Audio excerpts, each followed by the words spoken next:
Alam niyo, kung hinihiling niyo sa Diyos, tulungan kayo sa kahirapang inyong nasasagupa, sa kalungkutan na inyong nararamdaman, sa kahadlangan at pagsubok na dumarating sa inyong buhay, hinihingi ninyo ang tulong ng Diyos.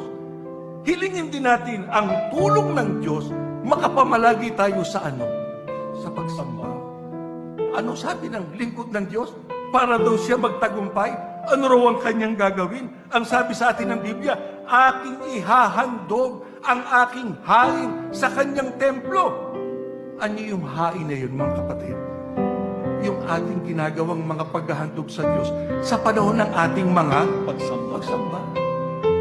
Isipin ninyo, hindi lang ang naisip, hilingin sa Diyos, makasamba siya. Kundi maisagawa niya, pati yung kanyang.